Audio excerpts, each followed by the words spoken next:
afternoon. Thanks for joining us across the fence. I'm Fran Stoddard. Vermont's spring turkey hunting season is underway. Alongside hunting, the art of turkey calling has evolved. Native Americans developed the very first calls, and over time, tools and techniques have changed. They were on display at a recent turkey calling contest hosted by the Oxbow Mountain 4-H Club and underwritten by the Vermont Fish and Wildlife Department. Across the Fence's Ben Willis was at the competition to hear the calls, witness the skills, and to try his own hand at the age-old art. The clucks, yelps, and purrs of turkey callers filled the air at Cahoe Conservation Camp in Castleton, as contestants eagerly awaited the start of the Bart Jacob Memorial Youth Turkey Calling Contest. We're going to start out with Division 3, which are the 11 to 13-year-olds.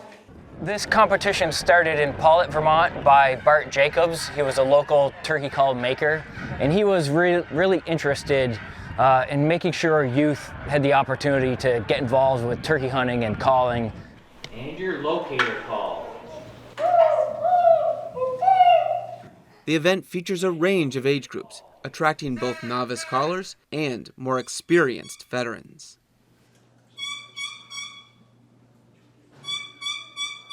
I first started turkey calling and doing turkey calling competitions actually right here through my 4-H's fundraiser that we do here. One thing led to another and just got more and more into it. Kept going. I think I've been going for 5 years now, going to nationals every year, and yeah, we're just still going. I was eager for a chance to test my own skills, so I asked the defending champ to take me through his kit of turkey calls. These are going to be your mouth calls, These are your pot calls, and then these are your box calls. Can you show me how to use one of these? Can I try one out? Yeah, absolutely. You can use that one while I use this. All right, so what do you do? Main points are these are actually designed to hold it here so you're not muffling the vibration up here. So I just hold it here, hold it flat, and all you really do is just move it across. Look at that. And if you want to cluck, you just kind of flick it. Okay. Yep.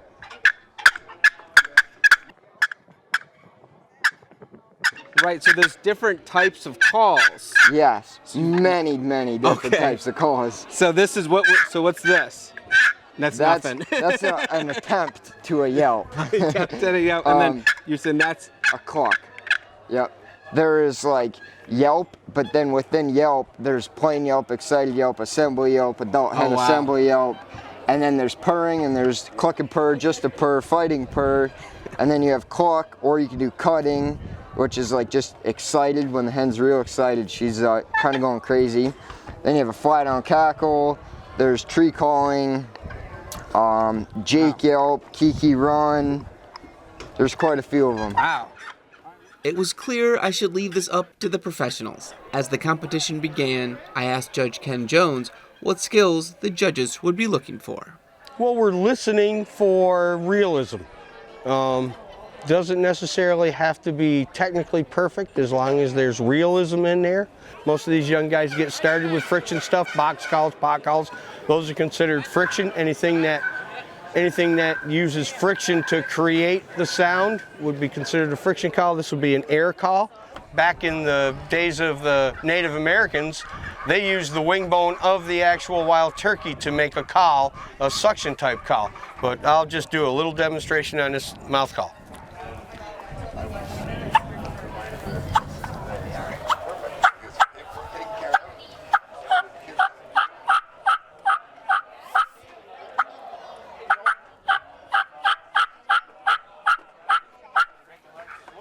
As Ken and his fellow judges listened from behind a screen, the young competitors were asked to demonstrate their proficiency in creating a series of sounds: yelps, clucks, purrs, and locator calls.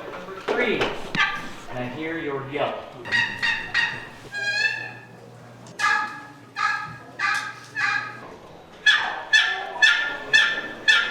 Hear your cluck.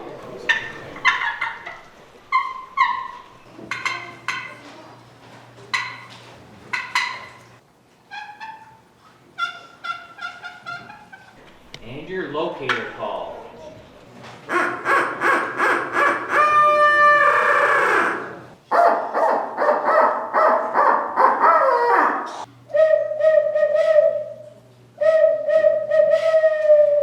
Today is just getting them to try it, getting them to make some noise on the call and see how easy it can be.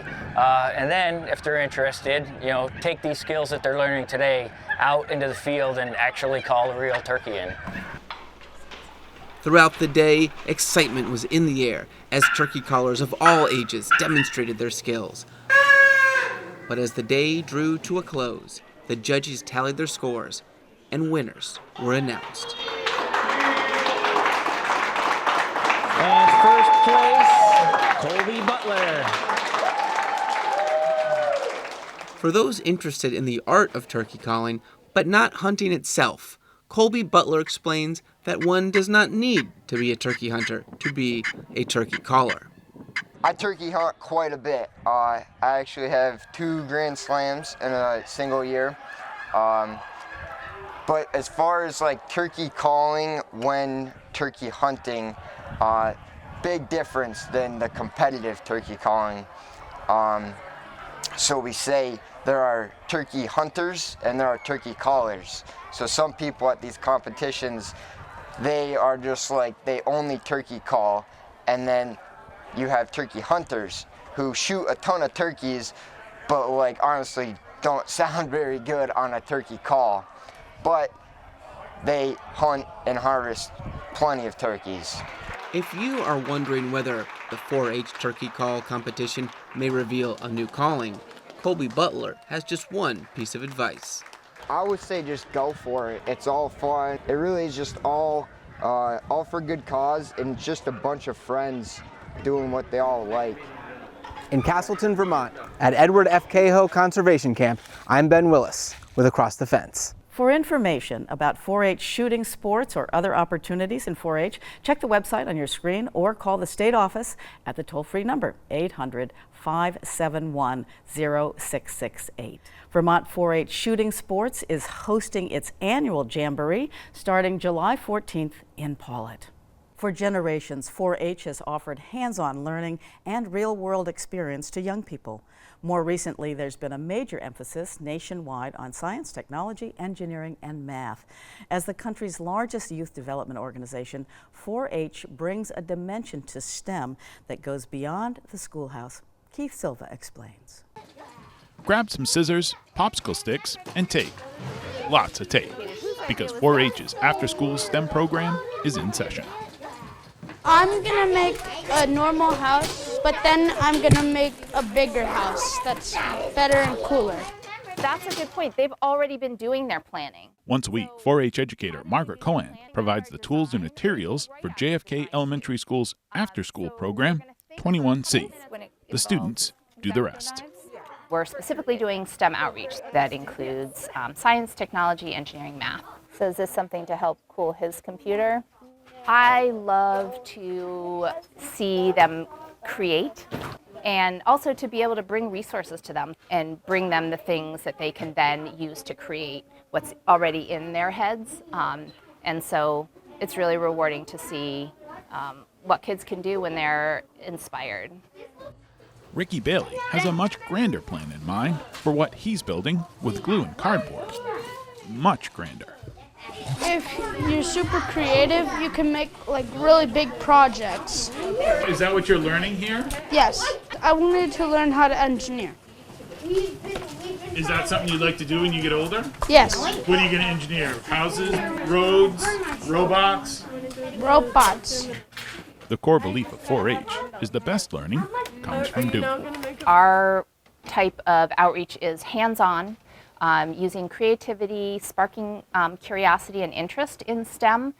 So when kids are doing STEM activities at a younger age, and then they get excited about potentially doing something that's a chemical reaction or building something, and they get to then think about, oh, in the future, maybe I do want to be an engineer, or maybe I do want to learn a little bit more about this. The 4-H approach to learning by doing balances the education students receive in school. It is a complement to what they learn in school, And I would say the things that stand out about it are it's fun, it's hands-on, it's sparking interest and curiosity, and building on the kids' creativity that they inherently have. Hattie Coffey and Ida Josinski built a paper roller coaster. Yay, work! For these two would-be engineers, 4-H provides the chance to channel what they're learning in school into something creative. In my class, I normally just do math problems, and here we get to build whatever we want to. You get to be more creative. I do love math, not discounting math. We like to go above and beyond, I guess. 4 big triangles. Mish Wilson majors in data science at UVM. She's here as a UVM STEM ambassador. It's a program that's a collaboration between UVM's College of Engineering and Mathematical Sciences and the College of Agriculture and Life Sciences. I became STEM ambassador to just help students understand that STEM is not as scary as one would lead it to be. Because personally, as a kid, I was scared of STEM because it sounded very complicated, and I was like, I don't want to do that because it sounds like I'm going to have to be a scientist or I have to be a mathematician, but little do kids know there's other smaller things that take part in STEM that they can also do. Wilson wants to inspire and to be inspired too. Yes, and I especially like to see how open they were to taking on new ideas and like hearing suggestions, because we were working together in the last part to like really run through the last bits that they wanted to get through, and they're like, okay, how do we do this? And they started asking me questions, and I gave them like, try to pull them into like figuring out the idea. So it was really inspiring to see them work so hard to do their project. The goal of 4-H is to foster lifelong learners. That goes for both the students and the teachers.